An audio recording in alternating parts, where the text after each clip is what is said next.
This is section 3, Content and Popularity-Based Recommender Systems. This section will be fragmented in two. As well, we will be implementing two different recommenders. So let's get started. In this video, we are going to have a look at the definitions to understand the content-based recommender system. Content-based systems recommends items based on a similarity comparison between the content of the item and a user profile. This type of filter doesn't involve additional users or opinions, if not our own reviews and ratings.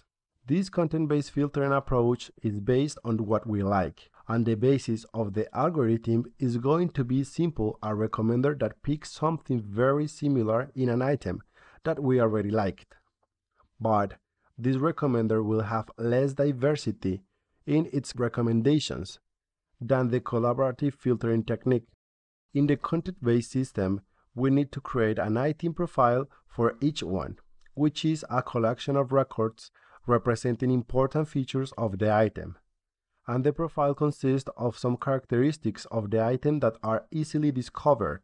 Moreover, the item feature needs to be classified by its characteristics, so the recommender will find similar items to the filter and then provide a correct classification.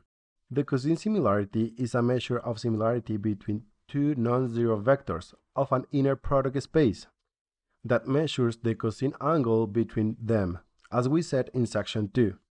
The cosine of two non-zero vectors can be derived by using the Euclidean dot product formula, and if so, the similarity can be defined given two vectors of attributes A and B. The cosine similarity is represented using a dot product and a magnitude by formula shown in this slide, where A and B are components of vectors A and B respectively. So, in other words, what is really the similarity? Is a number bounded between 0 and 1 that computes how much the two vectors are similar. But how to calculate it? Certainly, this is going to be the roadmap that we will be using in the next video. First, we will gather the data. Second, we are going to do some data cleaning. Third, we will do some vectorizations and additional calculations. Finally, we will check if the recommender is working as desired.